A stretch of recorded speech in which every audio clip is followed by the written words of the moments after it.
রমজানুল মুবারক চলে আসছে। রমজানুল মুবারক আমাদের মাঝে চলে আসছে। গত সপ্তাহে কিছু আলোচনা আপনাদেরকে শুনিয়েছি আমি।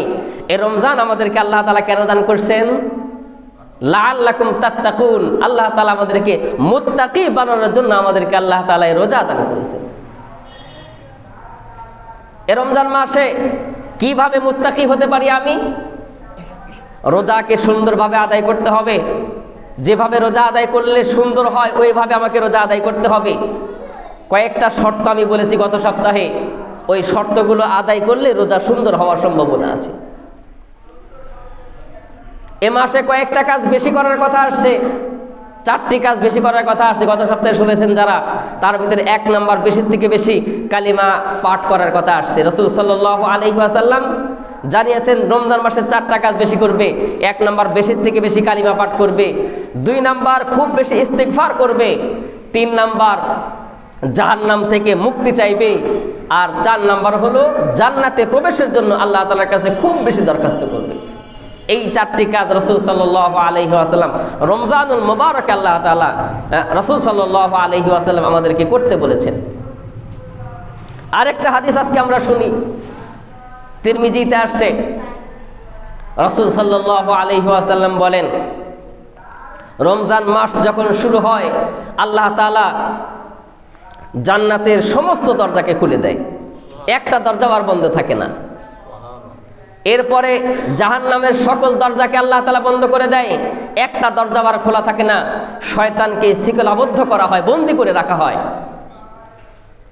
এরপরে একজন ঘোষণাকারী ঘোষণা করতে থাকে, একজন ফেরেশতা রমজান শুরু হওয়ার পর থেকে নিয়ে শেষ পর্যন্ত ঘোষণা করতে থাকে, ইয়া বাগিয়াল খাইর আকবিল, হে কল্যাণ অন্বেষণকারী তুমি আরো সামনে অগ্রসর হও।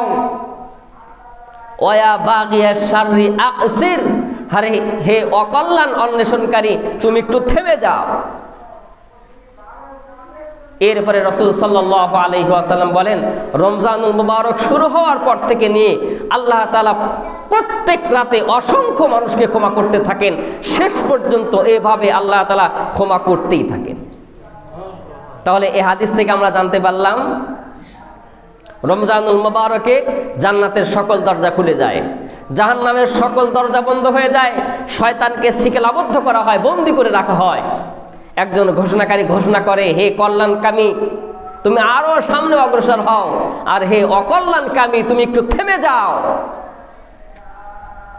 এই হাদিসটা যদি আমি ব্যাখ্যা করতে চাই অনেক লম্বা সময় লাগবে, প্রথম দিকের কথা ব্যাখ্যা বাদ দিলাম।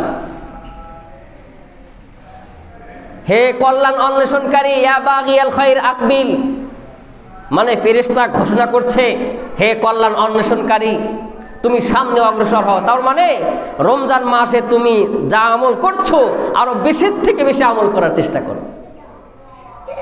রমজান মাসে বেশির থেকে বেশি আমল করার চেষ্টা করো। আমাদের যে অবস্থা, আমরা সারা বছর যে আমল করি রমজান মাসে অতিরিক্ত শুধু রোজাটাই আমল করি। অনেক সুযোগ থাকলেও আমরা কিন্তু বেশি আমল অনেকেই করতে চাই না।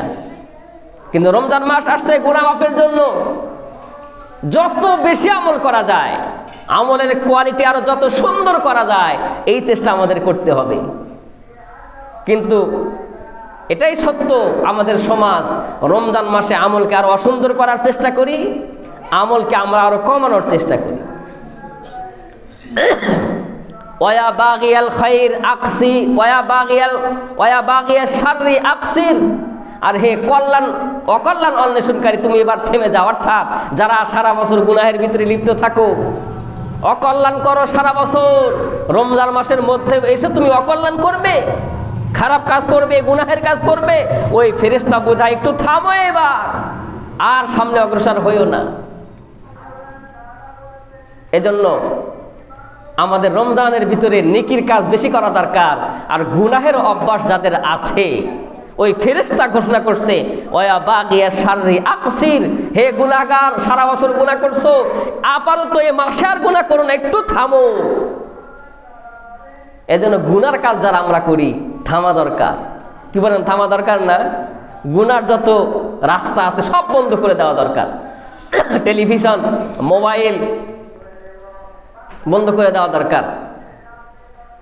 আল্লাহর এক বান্দা রমজানের আগে আমার সাথে ওয়াদা করেছিল, উনি বড় ফোন ব্যবহার করে, নানান রকম হয়তো গুনার কাজ তার দ্বারা হয়।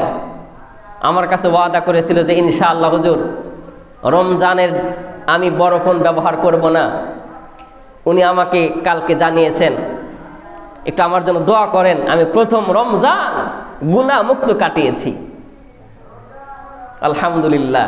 আমরা প্রত্যেকেই চেষ্টা করি এভাবে যে আমরা রমজান মাস গুনাহ মুক্ত থাকার চেষ্টা করি। ওই ফেরেশতা তো ঘোষণা করছেন, প্রতিদিন ঘোষণা করছেন, ওয়া বাগিয়াশ শাররি আকসির, বেশির থেকে বেশি আমরা নেকির কাজ করার চেষ্টা করি, আর খুব বেশি আল্লাহ তাআলার কাছে আমাদের গুনার জন্য দোয়া করি, গুনাহ মাফের জন্য আমরা দোয়া করি। এই হাদিসেই তো শেষের দিকে আসছে অসংখ্য মানুষকে আল্লাহ তাআলা এই রমজান মাসে ক্ষমা করবেন, অসংখ্য মানুষ ক্ষমাপ্রাপ্ত হবে। আমি সে কাতারে পড়ছি কিনা একটু ভাবা দরকার না? এই জন্য খুব বেশি নিজের গুনাহ মাফের জন্য দোয়া করা।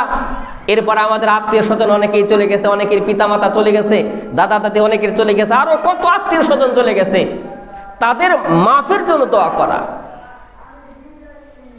এগুলো আমাদের করণীয়, করতে হবে বেশির থেকে বেশি। নিজের গুনাহ মাফের জন্য খুব বেশি দোয়া করা, আত্মীয় স্বজন যারা অন্ধকার কবরে চলে গেছে তাদের জন্য খুব বেশি গুনাহ মাফের জন্য দোয়া করা। রমজানের কারণে আল্লাহ তাআলা তাদের ক্ষমা করেছেন, না জানি আবার রমজানের পরে তাদের আযাব শুরু হয়ে যায় কিনা। এজন্য আমাদের আত্মীয় স্বজন যারা অন্ধকার কবরে চলে গেছে, আমার কাছে আর সে তো কিচ্ছু আর পায় না, আমি সহায় সম্পত্তি সব ভোগ করতেছি, আমার বাবা যে সম্পত্তি আমি তো ভোগ করব চলে যাওয়ার পরে, যাদের পিতামাতা চলে গেছে কত সম্পত্তি রেখে গেছে সব আপনি ভোগ করছেন। পিতামাতার জন্য একটু বেশি থেকে বেশি দোয়াটাই যদি করতে না পারেন তো কি করলেন আপনি তার জন্য? এজন্য খুব বেশি দোয়া করা, বিশেষ করে নিজের গুনাহ মাফের জন্য আরো বেশি দোয়া করা দরকার। একটা হাদিস শুনে আপনাদেরকে, সহিহ ইবনে হিব্বানে আসছে 907 নম্বর হাদিস। রাসূল করিম সাল্লাল্লাহু আলাইহি ওয়াসাল্লাম রমজানের ভিতরে একবার একটা আমল করেছিলেন। এই যে মিম্বর আছে না, মিম্বরের প্রথম সিঁড়িতে পা রাখতে গিয়ে রাসূল সাল্লাল্লাহু আলাইহি ওয়াসাল্লাম বলেছেন আমিন, দ্বিতীয় সিঁড়িতে পা রাখতে গিয়ে রাসূল বলেছেন আমিন, তৃতীয় সিঁড়িতে পা রাখতে গিয়ে রাসূল বলেছেন আমিন। হাদিসটা শুনছেন আপনারা অনেকেই, একেবারেই পুরানা হাদিস, এটা পরিচিত হাদিস। রমজানের ভিতরে প্রায় প্রত্যেক মসজিদের হুজুররাই এই হাদিসটা আমাদেরকে শুনিয়ে থাকে। রাসূল সাল্লাল্লাহু আলাইহি ওয়াসাল্লামের এই আমল দেখে সাহাবায়ে কেরাম তো এই আমল কখনো দেখেন নাই। রাসূল সাল্লাল্লাহু আলাইহি ওয়াসাল্লামকে জিজ্ঞাসা করছেন, ইয়া রাসূলুল্লাহ, এই যে আজকে 3 বার আমিন বললেন, এইরকম তো কখনো আপনাকে আমরা এরকম আমিন বলতে দেখি নাই। সাহাবায়ে কেরাম জিজ্ঞাসার পরে রাসূল সাল্লাল্লাহু আলাইহি ওয়াসাল্লাম বললেন, দেখো জিবরাইল আমাকে এই মুহূর্তে 3 জন ব্যক্তির ব্যাপার আমাকে জানিয়েছেন। তার ভিতরে প্রথম নাম্বার জিবরাইল আমাকে জানালেন, ইয়া রাসূলুল্লাহ, ধ্বংস হোক ওই ব্যক্তি যেই ব্যক্তি রমজানুল মুবারকের মতো একটা বরকতময় মাস পাওয়ার পরেও নিজের গুনাহ রবের কাছ থেকে মাফ করাতে পারলো না, ওই লোক ধ্বংস হোক। আল্লাহ রাসূল বলেন, আমি তখন বললাম আমিন। দ্বিতীয় নম্বরে জিবরাইল আলাইহিস সালাম বললেন, ইয়া রাসূলুল্লাহ, কোন ব্যক্তি তার পিতামাতাকে তার জীবদ্দশায় পেয়েছে, পিতামাতার সেবা যত্ন করে নিজেকে জান্নাতি করতে পারলো না, সেও ধ্বংস হোক। আল্লাহ রাসূল বলেন, আমি বলেছি আমিন। তৃতীয় নাম্বার, ইয়া রাসূলুল্লাহ, যে ব্যক্তি আপনার নাম শোনার পরেও আপনার উপরে দরুদ পড়ে না, সেই লোকটাও ধ্বংস হোক। আল্লাহ রাসূল বলেন, আমি বলেছি আমিন। এটা হলো হাদিস শেষ। আচ্ছা বলুন তো দেখি, এই যে 3টা লোকের ব্যাপারে জিবরাইল বদদোয়া নিয়ে আসছেন, এই বদদোয়া কার পক্ষ থেকে আসছে? আল্লাহ তাআলার পক্ষ থেকে। তাহলে আল্লাহ তাআলার পক্ষ থেকে জিবরাইল বদদোয়া নিয়ে আসছেন, এই বদদোয়া থেকে এই 3 প্রকার লোকের বাঁচার সুযোগ আছে? নাই। তারপরেও আবার এই 3 বদদোয়ার উপরে আমিন বলেছেন কে? স্বয়ং রাসূল করিম সাল্লাল্লাহু আলাইহি ওয়াসাল্লাম এই 3 লোকের ধ্বংসের বদদোয়ার উপরে আমিন বলেছেন। এখন বলুন তো দেখি, প্রত্যেকে আমরা হিসাবটা মিলায় দেখি, এই 3 প্রকার লোক বাঁচার কোনো সুযোগ আছে? ধ্বংস থেকে বাঁচার সুযোগ আছে? নাই। রমজান পাইছে, নিজের জিন্দেগির গুনাহ মাফ করাতে পারে নাই, ওই লোকটা ধ্বংস অনিবার্য, অনিবার্য, অনিবার্য, বাঁচার কোনো সুযোগ নাই। চলতেছে তো আপন গতিতে। রমজান আসছে, গুনাহ বন্ধ হয় নাই আমার। রমজান আসছে গীবত শিকায়েত বন্ধ হয় নাই আমার। রমজান আসছে পাপাচার বন্ধ হয় নাই আমার। যদি গুনাহ মাফ করাতে না পারি, ধ্বংস থেকে বাঁচার কোনো সুযোগ নাই। পিতামাতা যাদের বেঁচে আছে, সাবধান, পিতামাতার সাথে অসৎ আচরণ করা চলবে না। পিতামাতার সেবা যত্ন করতে হবে, পিতামাতাকে রাজি করাতে হবে। পিতামাতাকে রাজি করে যদি আমি জান্নাতি হতে না পারি, পিতামাতা যদি আমার উপর অসন্তুষ্ট থাকে, আমি যদি তাদের সেবা যত্ন করে জান্নাতি না হতে পারি, তাহলে ধ্বংস থেকে বাঁচার কোনো সুযোগ নাই। নাকি সুযোগ আছে? জিব্রাইল বদদুয়া নিয়ে আসছেন, আর রাসূল স্বয়ং আমিন বলেছেন বদদুয়ার উপরে, বাঁচার কোনো সুযোগ নাই। এজন্য খুব বেশি থেকে বেশি এই রমজানুল মুবারকে নিজের গুনাহ মাফের জন্য দোয়া করা। এই হাদিসটা মনে রাখবেন, এই কথাটাও মনে রাখবেন। জিব্রাইল বদদুয়া নিয়ে আসছেন, আল্লাহ রাসূল ওই বদদুয়ার উপরে আমিন বলেছেন। এখান থেকে বাঁচার সুযোগ নাই। আপনি যতই ক্ষমতাওয়ালা হন না কেন, সব ক্ষমতা দুনিয়াতে চলে, মৃত্যুর পরে কোনো ক্ষমতা চলে না। মাথায় রাখা লাগবে। এজন্য রমজানুল মুবারকে আমরা নিজের গুনাহ মাফের জন্য, নিজের আত্মীয় স্বজনের গুনাহ মাফের জন্য খুব বেশি দোয়া করি। গীবত শিকায়েত আমরা বন্ধ করে দিই এই মাসে। রাসূল সাল্লাল্লাহু আলাইহি ওয়াসাল্লাম এক হাদিসে বলছেন, কোন ব্যক্তি রোজা রাখছে আর সে গীবত শিকায়েত, মিথ্যা বলা, পরনিন্দা করা, এগুলো থেকে বিরত থাকলো না, অনর্থক কাজ থেকে বিরত থাকলো না, আল্লাহ তাআলা বলেন যে ওই লোকের রোজার কোনো দরকার নাই আল্লাহ।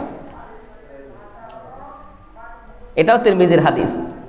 রাসূল সাল্লাল্লাহু আলাইহি ওয়াসাল্লাম বলছেন, রোজা রাখছে, অনর্থক কথাবার্তা, অনর্থক কাজ, মিথ্যা, গীবত, শিকায়েত, এগুলো থেকে বিরত থাকলো না, এই লোক ক্ষুধার্ত থাকা, এটা শুধু ক্ষুধার্ত থাকায় এরপরে আর তার কোনো কিছু পাওয়ার থাকে না। শুধু ক্ষুধার যে কষ্ট, এটাই শুধু পাচ্ছে। ওই লোকের রোজার কোনো দরকার আল্লাহ তাআলার নেই। এজন্য রমজানুল মুবারক আসছে, আজকে 2 দিন চলতেছে। আগামী রমজান আমরা পাবো কি পাবো না আমরা তো কেউ জানি না, নাকি বলেন? আমার জিন্দেগির শেষ রোজা মনে করে এই রোজাটা আমাকে সুন্দরভাবে কাটাতে হবে। আমার জীবনের শেষ রোজা মনে করতে হবে, গত রমজানে কত মানুষ ছিল, আজকে তারা আমাদের মাঝে নাই। এ সমাজের বহু মানুষ আমাদের সমাজে ছিল, এই রমজানে নাই। আবার আগামী রমজানে উপস্থিত অনেকেই আছি, না জানি কি আবার আগামী রমজান পর্যন্ত থাকবো না। মুআজ্জাজ হাজিরিন, বলতেছিলাম রমজান মাস আসছে, গুনাহ মাফের জন্য অসংখ্য মানুষ ক্ষমাপ্রাপ্ত হবে, অসংখ্য মানুষ। যেহেতু আল্লাহ রাসূল বলেছেন হাদিসে, আল্লাহ তাআলা অসংখ্য মানুষকে ক্ষমা করবেন। যারা আল্লাহ তাআলার কাছে আবেদন করবেন তারা ক্ষমা পেয়ে যাবেন। আমি তাদের ওই তালিকার ভিতরে আমার নামটাও ফেলানোর চেষ্টা করি। এখন বলবেন যে আমি কেমনে বুঝবো? বোঝা তো যাবে না, গুনাহ মাফটাকে বোঝা যাবে, আমার চেষ্টাটা তো করতে হবে। তবে আলামত আছে কিছু, রমজানের পরবর্তীতে চলার গতি সব দেখে বোঝা যাবে লোকটা পরিবর্তন হয়েছে। বোঝেন নাই? এজন্য আমরা প্রত্যেকেই চেষ্টা করি এই রমজানটা আমরা কাজে লাগানোর জন্য। এই মাসে কোরআন নাজিল হয়েছে, কোরআন নাজিলের কারণে মাস দামি হয়ে গেছে। কোরআনের সম্পর্ক যার সাথে হয়েছে সেই দামি হয়ে গেছে। এই কোরআন নাজিলের মাসে আমরা ওয়াদা করি, আমার জিন্দেগিটা আমি কোরআন মোতাবেক সাজাবো, আমার পরিবারটা আমি কোরআন মোতাবেক চালাবো, আমার সমাজটা আমি কোরআন মোতাবেক চালানোর চেষ্টা করব, আমার দেশ আমি কোরআন মোতাবেক চালানোর চেষ্টা করব। সাধ্যমতো আমার যতটুকু সামর্থ্য আছে, আমি যতটুকু ক্ষমতা রাখি অতটুকু আমি কোরআন মোতাবেক চালাবো, তাহলে আমি দামি হয়ে যাব। আর এই মাসে আল্লাহ তাআলা অসংখ্য মানুষকে ক্ষমা করবেন। এজন্য আমরা প্রত্যেকেই খুব বেশি থেকে বেশি নিজের ক্ষমার জন্য দোয়া করি, আমাদের আত্মীয় স্বজনের জন্য দোয়া করি, যারা চলে গেছে দুনিয়া ছেড়ে তাদের ক্ষমার জন্য আমরা দোয়া করি। আল্লাহ তাআলা আমাদের সকলকে যেই বিষয়গুলো আলোচনা করলাম প্রত্যেককে এই বিষয়গুলোর উপর আমাদের তৌফিক দান করুন। সকলেই বলি আল্লাহুম্মা আমিন।